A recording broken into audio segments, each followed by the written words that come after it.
This is the X-Zone Broadcast Network, broadcasting worldwide on broadcast affiliates and satellite program providers, including CNN Broadcast Network, Sirius Satellite Network, Star Media, Good News Radio Network, Angel Broadcast Network, Wiki Broadcast Network, and WPBN TV. For more information on the X-Zone Broadcast Network, visit us at www.xzbn.net.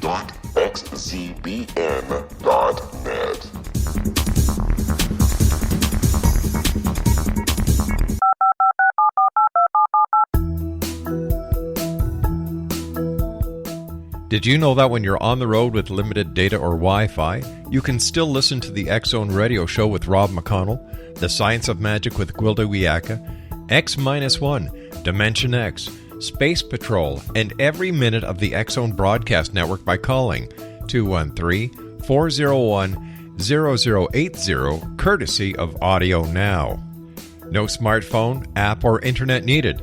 It saves your data plan, and it's free if you have unlimited minutes. Call 213-401-0080 to listen on any phone, anytime, anywhere. Remember, 213-401-0080 for the best of the paranormal, parapsychology, and sci-fi radio programming anywhere, 24/7, 365.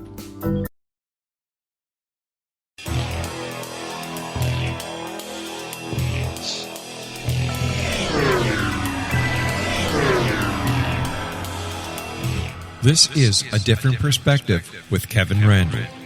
A retired U.S. Lieutenant Colonel, Kevin Randle has been studying UFOs for nearly 50 years. Kevin has investigated some of the most famous UFO cases in the world and has been consulted for dozens of documentaries about UFOs. Considered one of the leading experts into the Roswell UFO crash of 1947, Kevin has written more than 25 books about UFOs, including the recently published Roswell in the 21st Century. Now, here's the host of A Different Perspective, Kevin Randle.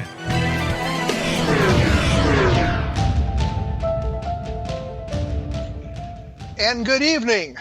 I just listened to that whole introduction myself for the first time and realized it dates me. It suggests I've been studying UFOs for 50 years, which must mean I'm like 107 or something. I'm really only 25 for those of you who really want to know. Anyway, I will be joined tonight by Rob SWIATEK, who has an undergraduate degree in physics and spent his career at the U.S. Patent and Trademark Office working on intellectual property in a number of areas, most importantly in aeronautics and astronautics, which means he was working on circular aircraft for the U.S. government. I'm going to say USO for some reason. His UFO involvement goes back to 1968 during what he calls his larval stage, when there were ongoing sightings throughout the country, and the University of Colorado UFO study permanently nailed his attention. Once he arrived in the Washington, D.C. area with the PTO, he joined the Fund for UFO Research and subsequently was elected to their executive committee. Around 2006, as the fund wound down due to the rise of the internet and other factors, although it still exists as an organization, but it's largely dormant, he was asked to join the MUFON board of directors and continue to serve there to this day. So he is well-rounded in the study of UFOs. He's been around the study almost as long as I have, which means he knows an awful lot about UFOs. At least we hope so. So welcome, Rob. Hi, Kevin. Thank you for having me on the show. It's a pleasure to be here on the 75th anniversary of Pearl Harbor and to be talking about UFOs with you. And if you've been around for 107 years, I guess I've been around for 105. So that's kind of sobering. Yes, that's frightening when I look back and realize, I was there to actually witness on television the announcement of the Lonnie Zamora sighting, for example. And I remember I was growing up in Colorado when they announced the University of Colorado was doing the UFO study. I was very excited about that, which did me no good because not long after their announcement, I graduated from high school, which again dates me, and ended up in the U.S. Army. So I didn't have the opportunity to interact with them at all like I would have. So that kind of dates me on that. But you have a strong interest in ufology that goes back as long as I do. What really sparked your interest besides the University of Colorado study? What site was there a sighting that kind of sparked it, or something you saw? There wasn't, there wasn't, Kevin. There wasn't a particular sighting or anything like that. I'm a little embarrassed to say this, but I know I'm in good company with a lot of other people in the UFO field, whose names I won't mention at this point. But one of the first things I read in the field was the famous George Adamski book, "Flying Saucers Have Landed," and that was somewhat before 1968 that I read that. And that kind of stuff started piquing my interest, actually. And then I got a little clearer perspective on what was going on, and I was no less excited by reports of stuff in the sky that couldn't be explained. In fact, I was flabbergasted, to be honest with you. Well, I can say with good conscience, my first book that I read about UFOs was Strangers in the Sky by Brad Steiger, which was a compendium of UFO sightings, not a contactee document. So I win on that one, I think, if we were having a contest, I suppose. Yeah, you're right. Well, Brad Steiger's still around, and he's still writing, and he's a pretty good researcher. He is, yes. He just moved to Iowa. So for those of you who are wondering where he is, he's, I guess, in his 80s now, and still producing all kinds of material. So, and I always kind of liked his research philosophy, which was he was going to accept what you told him as the truth until he found reasons not to believe you anymore. And I think, as a researcher, I always kind of bothered a little bit by that, because I think, you need to look at everything with a very skeptical eye. But he was, I guess, less skeptical from his point of view, and it works just well for him.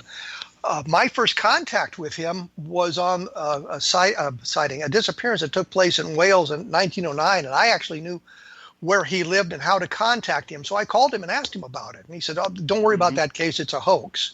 And from there, we kind of developed a keen relationship, and went on from that. We're going to have. I realize I've now talked for most of this segment, but we're going to have to take a quick break. For more information about the things we talk about, take a look at www.kevinrandle.blogspot.com. And for those of you interested in Roswell, I've just published a few weeks ago, the Roswell in the 21st Century. It gives you a compendium of that. So we will be right back with Rob SWIATEK in just a moment.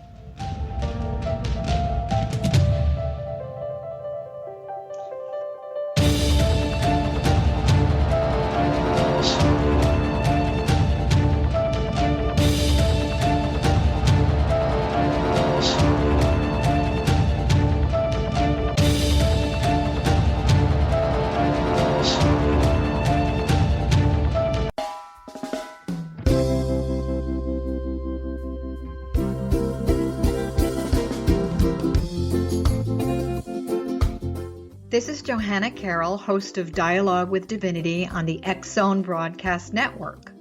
While walking along Kaanapali Beach in Maui this past year, I kept discovering all these shells and coral in the shape of hearts. My dialogue with Divinity was very simple. Do you want me to do a retreat to heal people's hearts in Maui next year? And of course, the answer was yes. As a master spiritual teacher, I am offering you a neat retreat called Rise, May 8th through the 12th, 2017, and the chance of a lifetime to rest at a 5-star resort for 5 days and experience a spiritual renewal of your heart and soul. Kaanapali is one of the top 5 beaches in the world. This stunning resort has undergone a $40 million renovation. I walked the entire property, checked out the room choices on your behalf, and I must say it is stunning. Our conference room faces the ocean with sliding glass doors. Maui is known as Mother Maui because it is a soft, gentle, healing energy. In the embrace of Mother Maui, you will feel yourself rising from the limitations of an ordinary life to an extraordinary journey of peace, bliss, and harmony. A greater sense of clarity. Our Rise retreat ignites renewal in the sacred elements of air, water, earth, fire, and wind. There's plenty of free time to enjoy all that Maui has to offer. A small deposit is required now to reserve your space, as this retreat, it will sell out. For more details, please go to johannacarroll.com and register today.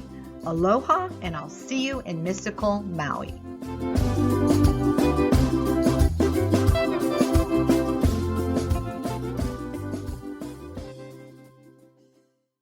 How would you like to be able to read other people's minds? Well, the next best thing is here. When you know how to read a person's name, you know how the person thinks, feels, and behaves. Each letter in our name holds a key to unlock our true essence. Our name contains both our gifts and challenges in this lifetime. Mnemology science discovers personality secrets hidden in the placement of the letters of our names, including the first and last impression people remember about us. Sharon shows us how to interpret the arrangement of letters as outlined in her book, Know the Name, Know the Person. Sharon Lynn Wyeth created mnemology science after 18 years of research and testing her theories, and has supported thousands of people around the world in understanding themselves and others better. You'll enjoy Sharon's unique teachings as she shares her system to learn the gifts behind your given birth name. Even if you don't like your birth name, there are jewels in this book. If you're thinking of changing your name, ready to name your child, or wanting to get along better with others, this is the book for you.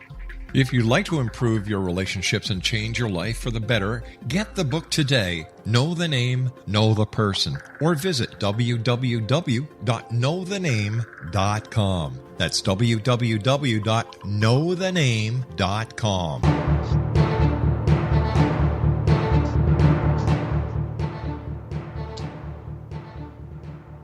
And we are back with Rob SWIATEK, who has been in ufology forever and has worked on flying saucers for the U.S. government. I cannot get that out today. I thought that was kind of clever that your job kind of puts you in touch with flying saucers for the U.S. government. So I thought I'd beat that to death if I possibly could. Yeah, it's really ironic. Do you have a favorite UFO sighting, something that really got you worked up? Well, like you, it's just some of the bigger ones that I heard of. At the time I first sort of slid into ufology, the Exeter, some of the Exeter sightings had just passed. I guess they occurred in '65. So John Fuller's book was out, and I was very impressed by that and the Exeter series of sightings. And there weren't any particularly huge sightings that I knew of at that time in 1968, but that's certainly one of them that I puzzled a great deal over. That series of sightings out there in New Hampshire, and could you give us to this day I'm still puzzled. Well, give us a bit of a description of these Exeter sightings. Well, the main Exeter sighting was by a fellow named Muscarello, and I think it occurred around September 3rd or something, 1965, and he was coming in from, I think, Army service or something like that. But anyhow, he saw a rather large discoidal object with lights on it hovering over a farmhouse or near a farmhouse there in the middle of the night at midnight or something like that on that date, and was tremendously frightened by it. And ultimately, he got in contact with the police, and they arrived back out at the location of the sighting. Maybe that had occurred 45 minutes before that now, and then it reoccurred, and both the officer, one officer I guess it was, and Muscarello, saw this again, had a CE1 encounter of something very close by and lit up, and they couldn't explain it. Well, by CE1 you mean a close encounter of the first kind, which is basically seeing a craft close at hand, not on the ground, not occupants from it, but close at hand. Right. Yeah, I should have defined my terms there. But yeah, you're 100% correct, Kevin. Philip Glass suggested that because there were high tension lines in the area, that some of these sightings were caused by an ionization of the atmosphere. You've got a degree in physics. What did you think of Glass's explanation for those sightings? Well, yeah, I can't say I've done my own research on plasma and all this kind of stuff, but I have read quite a bit about the Glass's explanations and the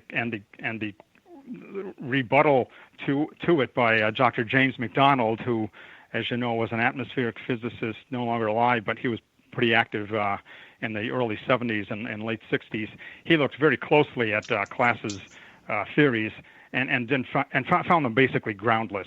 He couldn't account for how either the tension lines could produce a plasma that would say hover shortly above the ground, and exhibit strange light phenomena, beams of light, and take off quickly and move back and forth.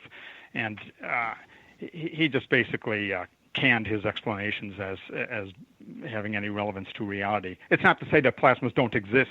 Plasma is a pretty common form that energy takes. A candle flame is a type of a plasma, for example.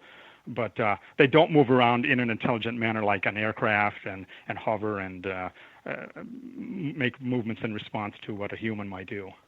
Well, so, Philip Glass and Dr. McDonald had quite a contentious relationship. I think that Glass resented McDonald crushing his ionization of the atmosphere theory as quickly as he did. Well, yeah, McDonald knew what he was talking about, at least when it came to that aspect of physics. And Philip Glass was a writer for the Aviation Week in Space Technology. I think he had a degree in engineering, but that's certainly not the same as having physics and understanding plasma physics. So, yeah, that's correct. He was a pretty smart guy in his own way, but no, he didn't have the requisite knowledge to be going about saying that UFOs, a lot of them were due to plasmas hovering outside power lines. And in recent years here, we've had sort of had that explanation reprised when the British government came out with this thing called the Condign Report, or Project Condign, here about 10 years ago, wherein the writer, who's never been named, came to the same conclusion as Class, basically that all unexplained UFOs, or many of them, could be explained as plasmas that were flying around, following airplanes, and he even tried to explain abductions with plasmas. So I think he should have gone back and read his James McDonald's writings. He would not have come to that conclusion. Well, I was looking at a case that had a plasma involved in it, and I called a plasma physicist at the University of Nebraska because I knew him and talked to him about it. And suddenly it dawned on me what he was trying to say was that the plasmas, while there are a lot of plasmas in the atmosphere, they don't normally glow. And there has to be some mechanism in the atmosphere, or some mechanism that causes them to glow. And that was why I think the idea that the Exeter sightings, for example, were close to high tension lines. That was a mechanism. The electricity that would escape as it moved along the power lines would be enough to excite the plasmas that cause them to glow. But he didn't seem to think that was a very viable explanation. So. Yeah, and the Muscarello sighting, as I recall, which was sort of the one that kicked off everything. I think a couple sightings actually occurred. Subsequently, they found out they occurred a little bit before Muscarello. But his actual sighting, I don't think it actually involved any nearby power lines. It was sort of over a farmhouse, and the thing went away, and then it came back, that type thing. But several of the subsequent reports did come from objects that seemed to be hovering above or near power lines. No doubt about that. And then that's a sighting that goes back to 1965, so we're 50 years in the past here. And I noticed in some of the information I had that you work with MUFON, and they're got what they call the CMS system, and they get a lot of sightings. Is there the same kind of robust sightings in the MUFON catalogs that we see that we used to get, or are they just sort of lights in the sky and that sort of thing? No, the subject is still pretty robust, Kevin, and I'm glad you brought that up, because I did a little bit of research here to present some pretty up-to-date information to you on sightings that come in on MUFON's case management system. We call it the CMS. And real quickly here, let me just summarize how many cases they've received through. My cutoff date was November 30th of 2016, and the initial date was January 1st of 2016. So in that 11 months, MUFON received a little bit over 3,800 sightings, 3,800 sightings. These are sightings that were alleged to have occurred this year, not sightings that were reported in 2016, but that occurred in some earlier year. So 3,800 sightings in 2016, and of those that have been worked on, they have a total of 950 unknown sightings that account for almost 25% of the total is unknown sightings. Many remain yet to be worked on. But yeah, the cases run the gamut of all the kind of cases we know and love from the beginning of UFO history, modern history, 1947, with the exception of, and this is an interesting topic that we could probably spend 3 or 4 shows talking about, there are really not very many CE3 cases where you get a close-up sighting of an object that involves an entity or an occupant. Or we don't have many car-stopping cases that would fall under the CE2 category, where an object comes close by a car and interrupts the engine or interrupts the power going to a home or a building or something like that. They do occur a little bit, but I'd say the traditional CE3s are almost completely absent from all the sightings that have been coming in. I checked today, shortly before the show, to see how many CE3s MUFON had picked up this year, and there were just a handful of them. And when I read the actual accounts of some of the cases, I wouldn't have called some of them CE3s. Some of them were bedroom encounters that might have been an abduction type thing, but there were not any sightings that I read that involved an actual object and an entity or what appeared to be a living being. So there you have it. And the sightings come from all the states. Yeah. That's kind of interesting, because I know the more exciting cases are those where you see something, see a creature, see an entity, see an alien with it. And if we're not, you're saying in 2016 there really isn't a good CE3 case where the people saw entities? I couldn't find one, Kevin, and I went through the thing. There were a lot of cases that initially received the CE3 label, but they were subsequently found to be hoaxes, or there just was not enough information for the investigator to work with to come to any conclusion.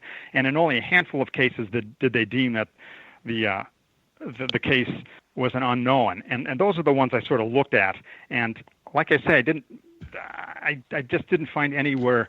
I walked outside of my house in the early morning, and there was something in the field across the street, and some small being was tinkering around what appeared to be a craft on a tripod landing gear. Nothing like that. They were just a little more nebulous than that. CE2 cases, things on the ground. Were there a lot of those kind of cases? More of those kind of cases? Fewer? What's the deal with those? Yeah, well, there are more of them, depending on how you want to define your CE2. But many cases have, as you would expect, photographs associated with them. So that's kind of an interaction of the UFO with the witness. I mean, photons reflected off the UFO were picked up by the camera. So the MUFON CMS system labels photographic cases as CE2s. But leaving out those kind of things, I can't say that we have. I didn't run across any car stoppage cases. I didn't look specifically in the file for that, to be honest with you. But I've had to go over this file twice here in recent months. Once for a talk I gave in November, I guess, or in October, and I didn't come across anywhere a car was stopped. There might have been a few where the power supply was interrupted to a house or something like that, but they again are very rare. And see, this kind of what proves the point that I was trying to make, is we're not getting the robust kind of cases, because you look at the Levelland sightings from 1957, you've got a lot of car stopping cases associated with that, not only in the Levelland, Texas area on November 2nd, but you've got other cases like that. You've got some from New Mexico the next day. The craft are burning people unintentionally, like standing in front of the sun lamp too long or something like that. And so you've got that kind of cases. In 1973, we had a period of about 6 weeks where there were an awful lot of cases of the craft on the ground and the beings associated with the craft being seen in that 6 week period. But now you don't really have that kind of thing. No, that was the heyday or maybe that was the curtain call for those kind of cases. It's not to say they haven't occurred in the intervening years from the mid-'70s to now, but the drop-off of the curve has been rather extreme. And one of the things I like to do, and if we have time in any of the segments here, I can go over a couple of these cases. But what I'm relegated to, or what an investigator is relegated to, if they want to look at these 3,800 cases that have come into MUFON, are cases where the witness was very close to the object that they described. And of those cases, there are quite a few. And there's some pretty good ones in there where it's beyond a doubt that either the person saw an unusual object that was not man-made, or they were just complete liars. And those are the only two options you have, because the object was within, say, 50 feet of them or 25 feet of them, and exhibited unusual shapes and unusual behavior, and left the witness in a couple instances here of 2016 cases really traumatized and extremely upset and disturbed, and that comes across in the account.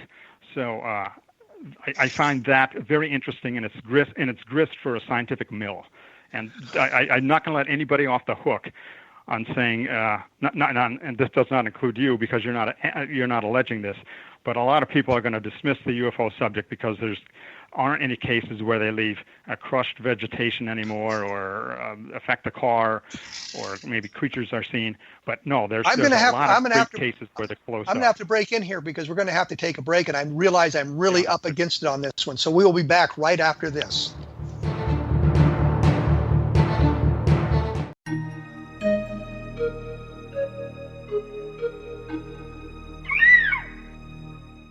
While science pursues fact, magic accesses the quantum level, bridging random facts to form truth. As long as science and magic remain separate and polarized, the truth cannot be known. I'm Gwilda Wiyaka. Join me on the Science of Magic radio program, dedicated to unification and evolution of consciousness. During each episode, I'll be speaking with experienced and respected scientists and mystics. From astrologers to astronomers, from medical doctors to shaman, the scientific method to dowsing and intuition, we'll weave together information from seemingly divergent practices to promote unity and enlightenment. Join me, Gwilda Wiyaka, and the Science of Magic right here on the Mutual Broadcast Network. For more information, visit www.thescienceofmagic.net. Gibbs A. Williams, Ph.D., is a practicing psychoanalyst, supervisor, researcher, and author in New York City. Much of his life has been dedicated to understanding nature and the uses of meaningful coincidences or synchronicities. His radical and original non-Jungian, non-mystical, non-magical theory of synchronicities illuminates much of the fog surrounding this challenging and perplexing topic. His ideas and manners are fresh, presented in a style that is both entertaining and highly informative. He is also an expert on crisis intervention, specially focused on violence reduction for the police and citizens, mastering anxiety, frustration, and stress without the use of medication, and effectively preventing and treating heroin addiction. Dr. Williams can be contacted at his email address at gwwilliamsny11@aol.com or visit his website at... Wouldn't you love to know the secret to everything? Well then, meet Dr. Kimberly McGeorge and her cutting-edge breakthrough knowledge that combines science with possibility. Dr. Kimberly brings real-life answers and healing to those open to alternative solutions. She teaches solution-based programs and classes that will change all areas of your life forever. Specializing in conscious creation, intuitive readings, and energy medicine, you can rapidly shift health, relationships, business, and money and abundance challenges quickly. Receive her best-selling book, Secret to Everything, at no cost by going to secrettoeverything.com/X-Zone. That's right, transformation can start now. Just go to secrettoeverything.com/X-Zone and receive Dr. Kimberly's book for free. Afterlife expert Roberta Grimes was the first one to say that dying can be fun. Now her best-selling book, The Fun of Dying, is available in stores worldwide. So if you wonder whether death ends life, how it feels to die, or what heaven might be like, The Fun of Dying was written for you. And if you have always been afraid of death, or if you worry that your life has no meaning, let The Fun of Dying ease your fears and bring new meaning to your life. Nothing said in The Fun of Dying is based on the teachings of any religion. Instead, Roberta draws on evidence to explain how death happens, how it feels, and what comes next. A lot of the best death-related evidence was produced in the first half of the 20th century. When it is put together with recent discoveries, it tells a consistent and amazing story. Roberta Grimes blogs and answers questions at robertagrimes.com. Her wonderful book, The Fun of Dying.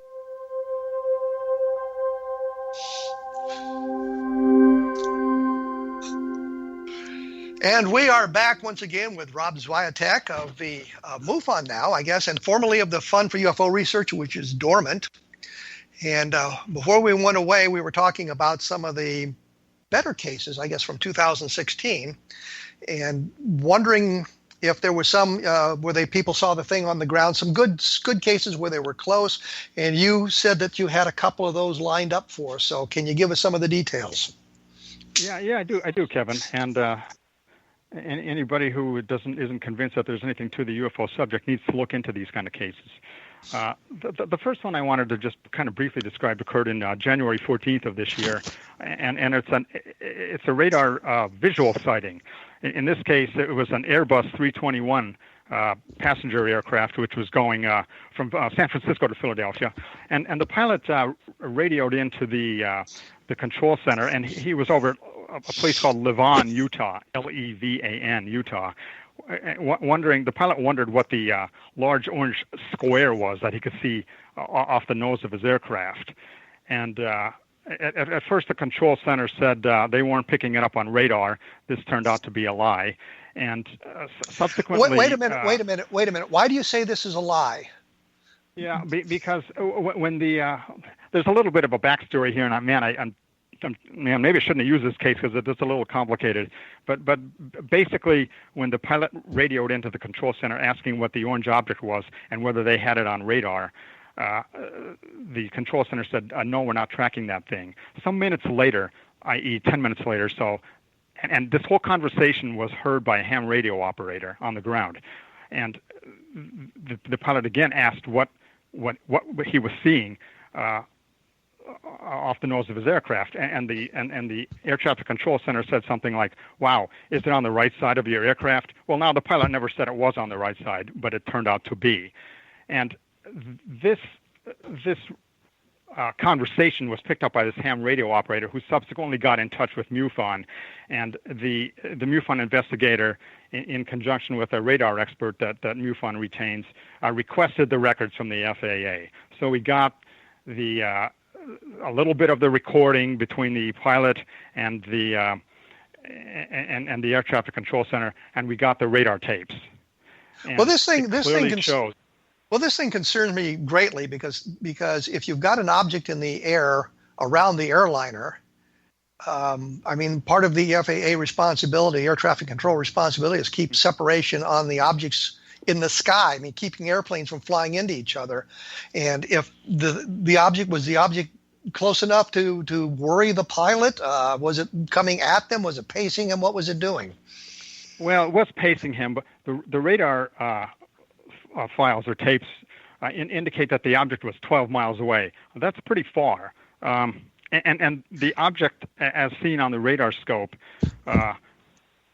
has kind of a strange behavior. The radar scope shows a cluster of objects, 3 to 5 objects, or 1 to 3 objects, something like that, darting around and sometimes clumped together and exhibiting a very inexplicable behavior. And the radar analyst who looked at these tapes, a fellow named Puckett, said it was most curious. He couldn't come up with any logical explanation for what would cause those kind of radar returns. He ruled out anomalous propagation. He ruled out another aircraft. He ruled out drones and all this kind of stuff. He said it could be a single object that was turning on its axis so that the corners of the object, different portions of the object, were reflecting the radar rays. It obviously didn't have a transponder.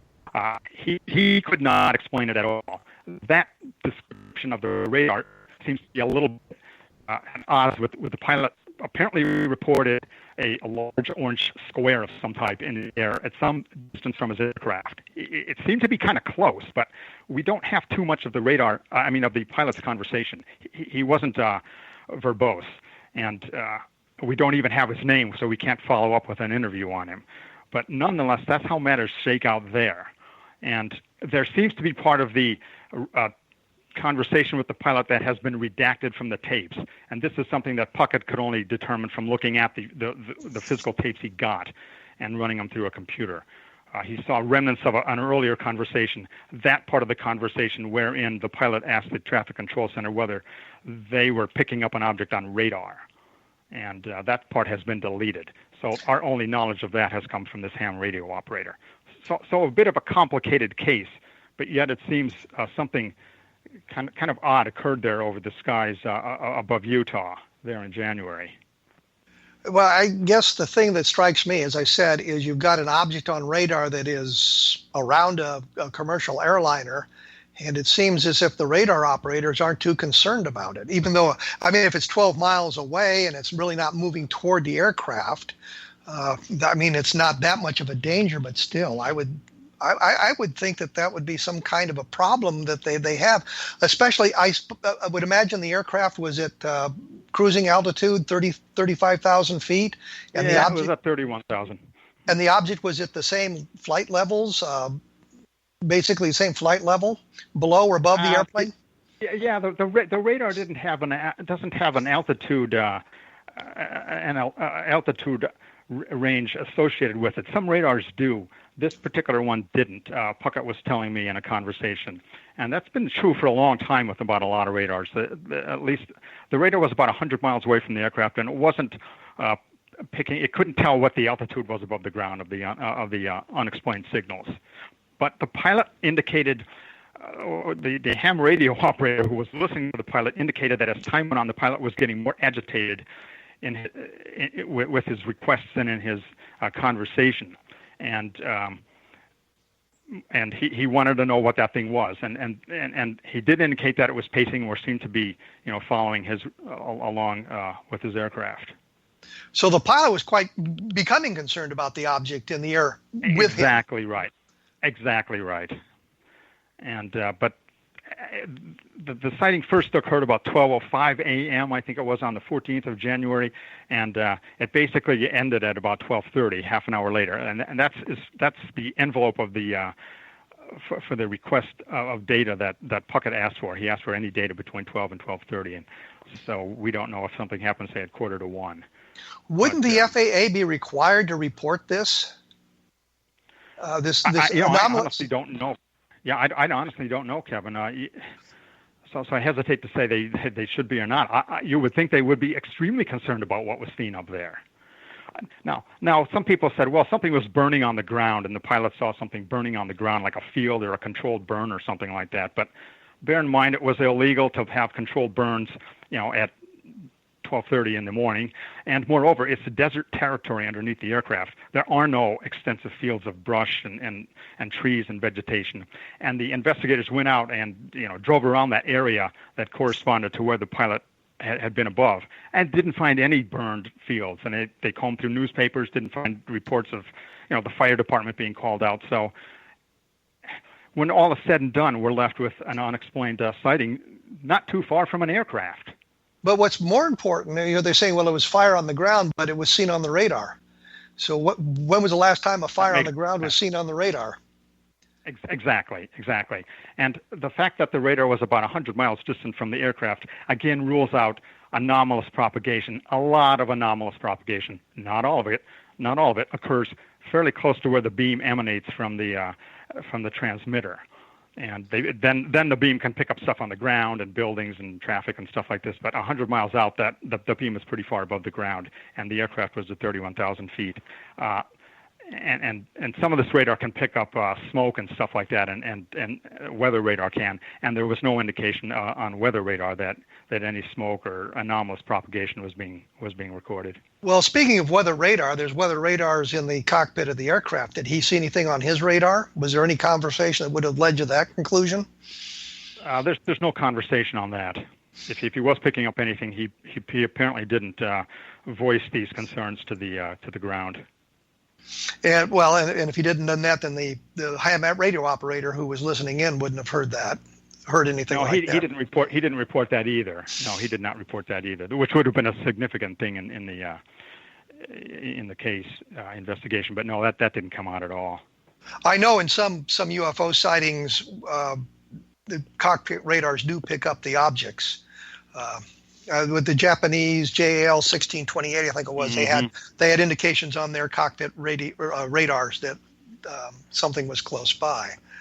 We're really hamstrung here because we don't know the identity of the pilot. And in fact, the pilot didn't even identify himself to air traffic control when he first called. The air traffic control had to actually ask him, interrogate him, who are you? What's your name? I know they were picking up a transponder reading, but they actually had to ask him, who are you and what flight is this, before he said something. Well, did he give just said flight number? He didn't give his name. I was going to say, that was what I was going to ask. Did he just respond with the flight number? We just know the flight number. And there's no way to trace. There was no way to trace the pilot from the flight number. Apparently not. Again, I haven't been in contact with the investigator per se. I talked to the radar fellow here, Puckett, but apparently they were not able to do that because that would have yielded a lot of information. But they haven't been able to get his name. I know the flight number, but that's about it. The airline company, is not responding with his name, or have they? What kind of response have they gotten from the airline? Yeah, I don't know on that one, Kevin. It's not indicated in the write-up on the case. All I know is Puckett was saying it's too damn bad. We can't get the name of the pilot because then we could get a lot more information on this case.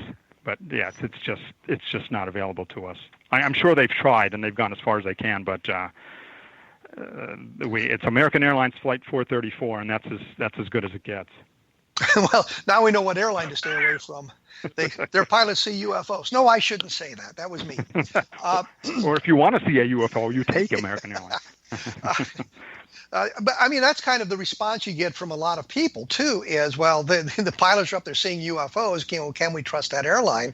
And that's an outgrowth of the entire UFO field from back in 1947. And the one thing, and I think I've mentioned it on the show before, that one of the newspaper in 1947, after the first of the wave of UFOs were reported, flying saucers were reported, said the flying saucers are flying discs seen in 38 states except Kansas, because Kansas at the time was a dry state, and so you didn't have the drunks out there seeing bizarre. Well, I'm sure you were familiar with that one as well.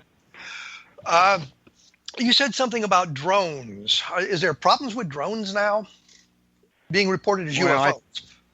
Yeah, obviously there are. You can only imagine that there's a gazillion of these crazy drones out there in all different sizes and shapes that people are flying around. They're obviously not flying them, or at least amateurs like I would be, are not flying them at 31,000 feet. But yeah, I think that's proving to be a problem for MUFON and for investigative UFO groups, no doubt.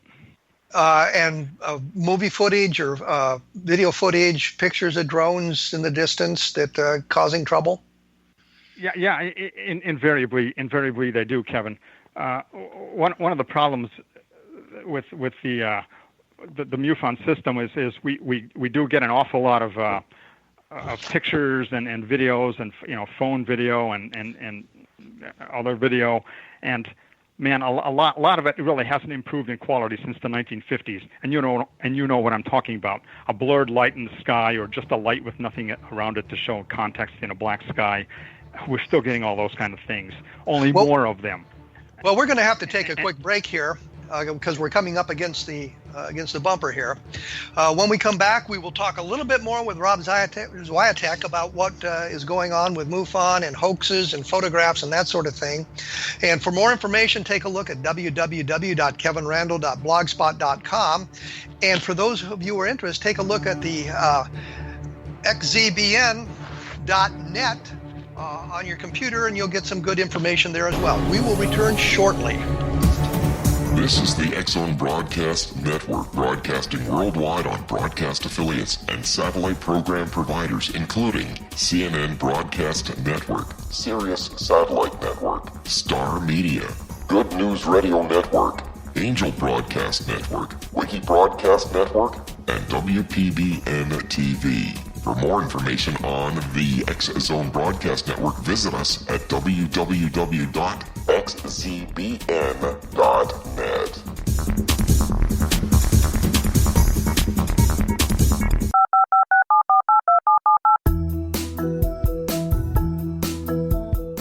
Did you know that when you're on the road with limited data or Wi-Fi, you can still listen to the X-Zone Radio Show with Rob McConnell, The Science of Magic with Gwilda Wiyaka, X-1, Dimension X, Space Patrol, and every minute of the X-Zone Broadcast Network by calling 213-401-0080, courtesy of Audio Now. No smartphone, app, or internet needed. It saves your data plan, and it's free if you have unlimited minutes. Call 213-401-0080 to listen on any phone, anytime, anywhere. Remember 213-401-0080 for the best of the paranormal, parapsychology, and sci-fi radio programming anywhere, 24/7, 365.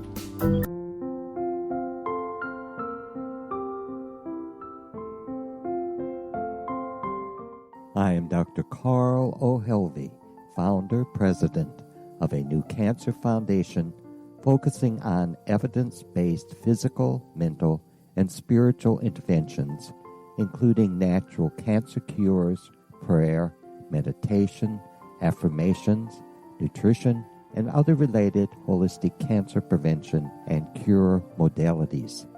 These are used in cancer education, research, and financing care. I ask for your help to continue this important work by donating at www.holisticcancerfoundation.com.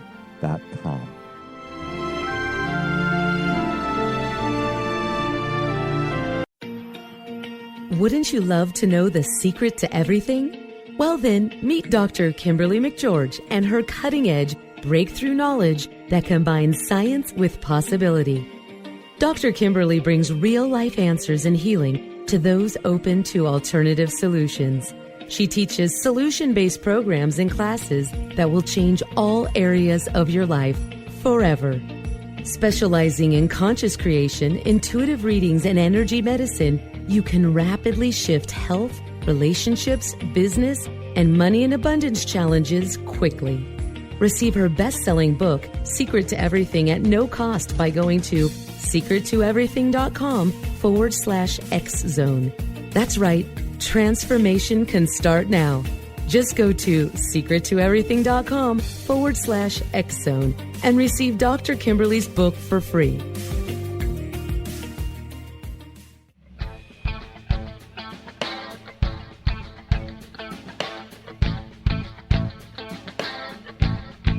What Happened in Benghazi is revealed by Nicholas Genix, author of Obama, Islam, and Benghazi. He informs the American people that President Obama deceived them by advocating a strong foreign policy prior to the 2012 presidential election, and Hillary Clinton supported this deception. As the title infers, there is a connection between Obama, Islam, and Benghazi. Ample evidence informs Americans that Obama's early indoctrination in the Quran developed an affinity for Islam, why the Quran is the source of discontent in many countries, and why the Obama foreign policy deception led to poor military action and caused the loss of American lives in Benghazi. Genix provides 36 questions for the Select Committee on Benghazi to validate if Americans are justified to mistrust President Obama and Hillary Clinton. An overview of Obama, Islam, and Benghazi is presented on the website www.futureofgodamen.com. That's www.futureofgodamen.com. You're listening to the X-Zone Broadcast Network, www.xzbn.net.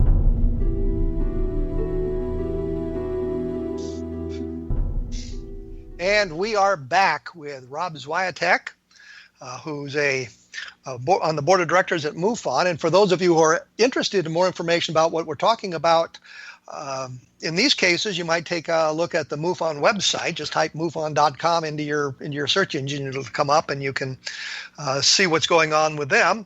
And you can also take a look at www.kevinrandle.blogspot.com. So we are back with Rob, and he was going to, I had some questions in mind, but he mentioned while we were away that he had a case that was quite interesting. So I'm just going to throw it to him and let him chat about that. Rob, you got the floor. Okay, thanks, Kevin. Please break in with any questions if I get too confusing or something. I had a bunch of cases, but this is a good one because we're short on time, as always, in life. And this is a case that occurred in April of 2016 over a place called Grove City, Ohio. And the case took about 2 minutes in duration. There was a witness on the ground, and after I describe this case, and it can be done fairly quickly, I'll tell you about the really interesting correlation I found in a much earlier case, which at least to me was sort of blew my mind. But anyhow, the witness was outside at about 7:15 or so in the evening and saw what was described as 3 to 5 dark-colored circles moving from north to south, and the witness thought they were perhaps 15,000 feet high in the sky. But they moved as a group along a straight line north to south. But the odd thing was that as these objects, he said they were dark circles, who knows if they were discs or whatever. They weren't rings, they were dark and circular. And as they went along, they would form a pattern. And it began as a circle, and then the objects rearranged themselves into an arc, then into a V shape, then into an open triangle, then a wing, and then it came full circle, no pun intended, back to a circle again. But the interesting thing was that when these objects formed into these patterns, they did so instantaneously. There seemed to be no connection between the circles, one with another. There were no lines seen, or the solid structure was not seen.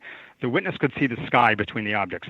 And in a split second, the objects would go from, say, the circle to the triangle, or the triangle to the wing. So you could not see the objects move between them. And he said it was like between the patterns. And the witness said it was like someone threw a switch on, and the objects would rearrange themselves. And eventually they just vanished into the distance, actually headed toward a storm, a line of storm clouds or something like that in the south. But nonetheless, very, very puzzling sighting.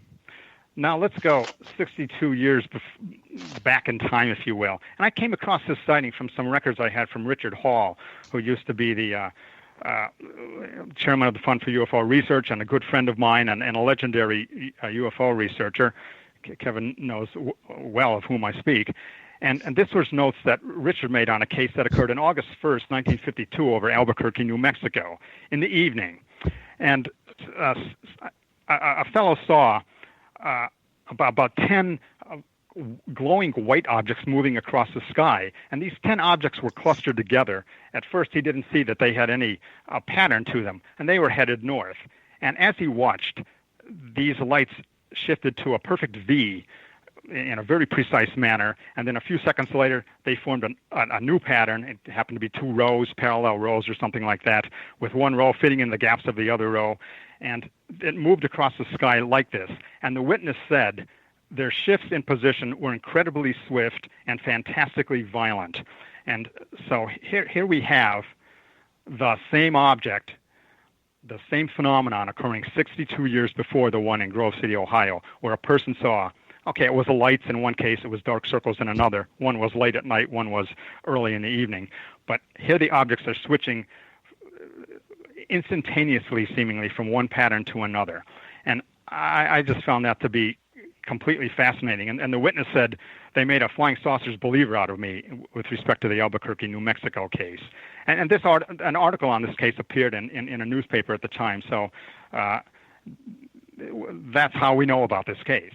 But anyhow, here we have one of those very, very interesting correlations that sometimes occurs in ufology, where this is not a mundane sighting. It's a kind of a complicated sighting. And yet, I'm in my own mind, I'm convinced that these two people saw the same objects. Well, you're saying the same object, there, Kevin? Well, the same object.